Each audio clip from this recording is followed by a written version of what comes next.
Oi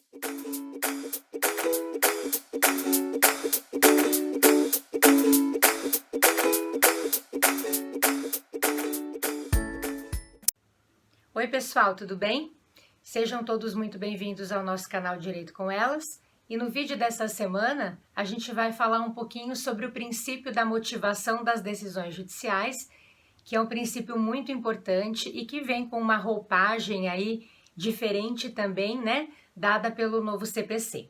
Então a gente pode pensar assim, gente, será que o juiz pode prolatar uma decisão e nesta decisão consignar motivos que seriam aptos a justificar qualquer outra decisão, né? Será que uma decisão nesse contexto será tida por fundamentada, por motivada? E aí eu vou responder para vocês que não, né? Não por quê? Não em que sentido? Porque, gente, a ideia da motivação das decisões judiciais não é algo novo, não tem nada a ver com o novo CPC, muito pelo contrário, né? Esse princípio, essa disposição, ela é inclusive uma disposição constitucional, tá lá na nossa Constituição Federal, a regrinha de que todas as decisões prolatadas pelo Poder Judiciário precisam ser fundamentadas sob pena de nulidade. A gente precisa lembrar que para o jurisdicionado é extremamente relevante conhecer exatamente as razões que o juiz se utilizou para julgar de uma ou de outra maneira, mesmo porque ela pode recorrer daquela decisão, né? Se ela puder recorrer, se for interessante a ela tem o direito de conhecer os motivos que o juiz adotou ali para poder decidir daquela maneira, né? E também tem o lado, pessoal, da prestação jurisdicional, da prestação de contas, né? Vamos dizer assim, que o Estado, representado pelo juiz de direito aí, presta aos jurisdicionados, porque aquele juiz que está atuando naquele determinado caso concreto, ele está ali porque ele foi aprovado em concurso público, né? Não somos nós quem escolhemos os representantes do judiciário, então a gente não vai eleger o juiz para atuar, né, nos casos concretos. Então, na realidade, o judiciário precisa prestar contas mesmo ao jurisdicionado daquela atividade que está sendo prestada a ele. E quando o juiz motiva a sua decisão, né, ele está prestando contas, ele está colocando ali exatamente o que ele considerou para poder decidir daquela maneira. Então, a ideia da motivação das decisões é algo que existe no nosso sistema e não tem nada a ver com o novo CPC. Porém, gente, o novo código, ele traz um dispositivo bem interessante relacionado a forma pela qual as decisões precisariam vir fundamentadas, né? Como o juiz deve fazer para fundamentar, para motivar as suas decisões judiciais.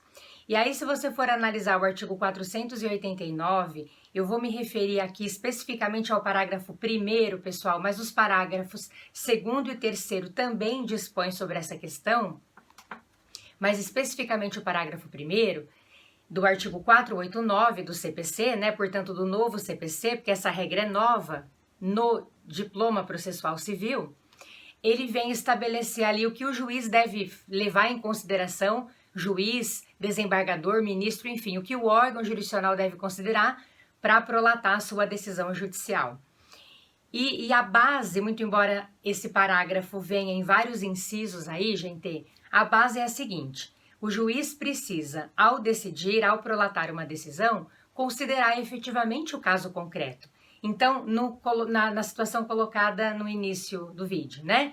Ele não vai poder usar um modelo de uma decisão judicial que poderia justificar tantas outras para julgar uma determinada situação, né? Para se pronunciar sobre determinada questão naquele processo. Ele tem que olhar o conflito de interesse, especificamente o que aconteceu naquele caso, e enquadrar de fato a decisão que ele está proferindo, as razões que ele buscou, né? Envolvendo o seu convencimento e tal, no caso que efetivamente se verificou. Então, aquele exemplo muito comum, né? Indefiro a tutela antecipada pleiteada pela ausência dos requisitos autorizadores. Essa é uma decisão considerada como não fundamentada, porque ele colocou ali alguns motivos que seriam aptos a justificar qualquer outra decisão. E agora o novo CPC, ele especifica o que seria, né? Quais serão, no caso aí, quais são, melhor dizendo, as decisões não fundamentadas, que são aquelas que se afastam desses parâmetros estabelecidos pelo artigo 489, parágrafo 1º, né? Especificamente. Então, gente, nesse caso, o jurisdicionado, ele tem o direito de saber. Então, ok, o juiz negou a minha tutela, por quê? Quais foram os requisitos que eu não comprovei, o que eu não atingi, o que eu poderia ter feito, se eventualmente eu for agravar, né, o que eu vou ter que buscar ali para poder pleitear aquilo que eu pretendo, enfim, gente. Esse artigo 489, parágrafos 1º, 2º e 3º, então é um artigo muito importante porque ele vem trazer essa diretriz aí para o nosso judiciário prolatar as suas decisões judiciais.